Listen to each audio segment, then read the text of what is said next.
So as I said, we're here at our nation's capital tonight because yesterday, across the Potomac River in Alexandria, Virginia, a radical left-wing ideologue tried to carry out a political assassination against Republican lawmakers at a baseball field.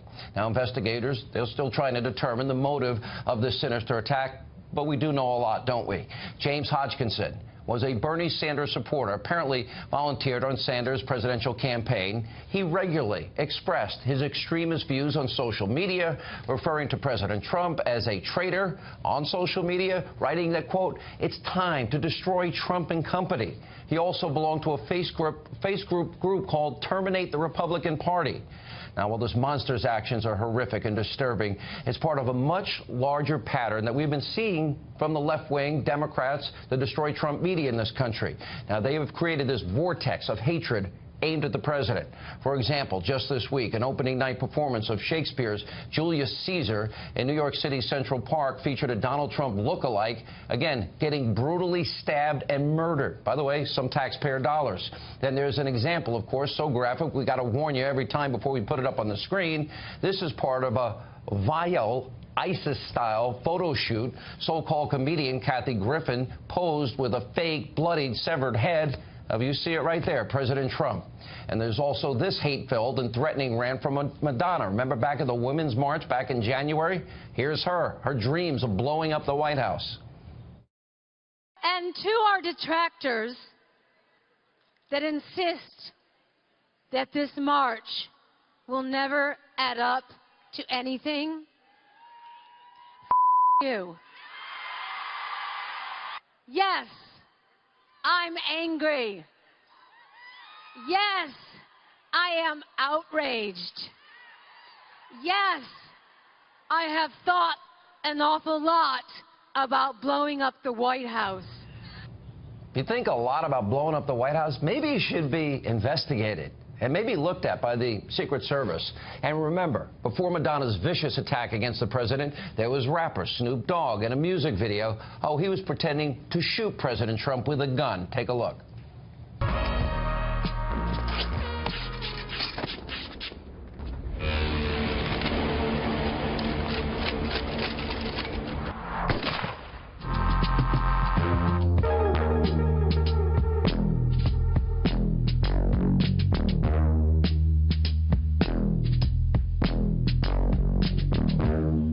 Really? Imagine if that was President Obama. How would the media react? And by the way, it's not just Hollywood liberals and leftists who are spreading this vicious, vile hatred towards the commander-in-chief.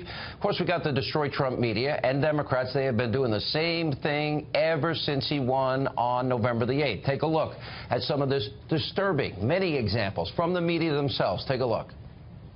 I understand where you were coming from. I understand why you liked him.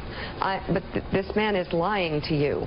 Trump's critics, those who are worried about this president and this White House, saw a live special television event brought to you by narcissism, thin skin, chaos, and deeply personal grievances. This was a white lash. This was a white lash against a changing country. It was a white lash against a black president in part. And that's the part where the pain comes. When he said today, America first, it was not just the racial, I shouldn't say racial, the Hitlerian background to it. This is a very sad night for the country. You can't polish this turd. When he called you fake news, what if you had called him a fake president? He's there with his wife. He's there with his whole family. As I say, like the Romanovs. He's got Jared, who might be a part of this story, like hint, and he's got his daughter Ivanka.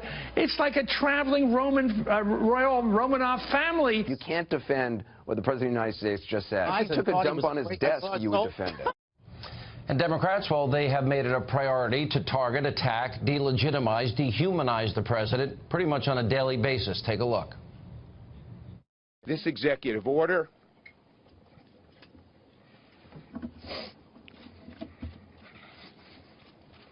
was mean-spirited and un-American. Republican leaders and President Trump don't give a about the people they were trying to hurt. I will fight every day until he is impeached. Impeach 45. Impeach 45. This is a bunch of scumbags That's what they are. Those are very strong words, organized around making money. We organized around making money. We've seen nothing that we can work, well, I can work with President Bush on. And I'm trying really hard to find something positive. This morning he had 3 tweets. I was thinking he was more of a creature that stalked the night, that these things just came out at night like a vampire. And they tweeted these things, but now it's spread to the morning. This is beyond psychotic, unhinged, and we've been telling you night after night right here on this program.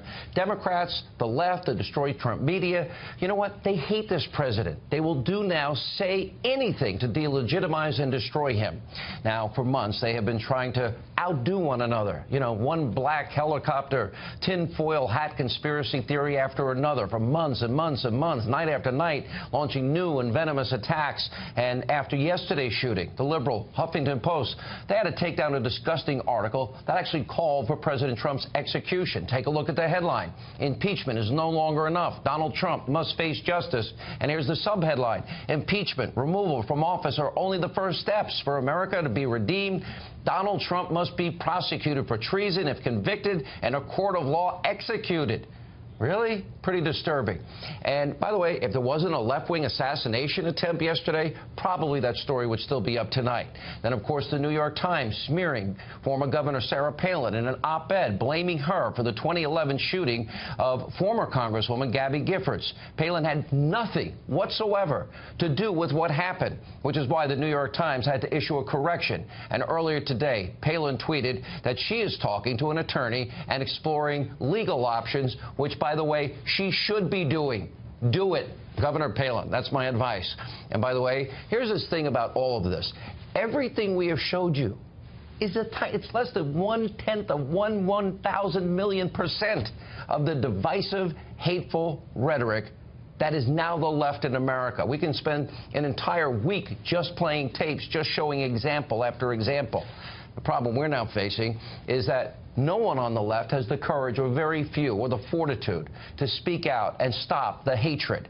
And that's because Democrats use this kind of vile rhetoric every single election. Every election, what? Republicans are racist, they're sexist, they're misogynist. Let's see, they want dirty air and water, they want to throw Granny off the cliff. And that's just part of their political playbook. Islamophobic, xenophobic, homophobic. It never ends. The left objectifies Republicans, especially conservatives, into something we are not. And they know the truth, but yet they contribute to this atmosphere where Republicans, we're not even human. If you're conservative like me, God awful. How do you even speak on television or radio? Now, tonight, I know there's a kumbaya moment for the country. I'm not buying it. How do you feel about it?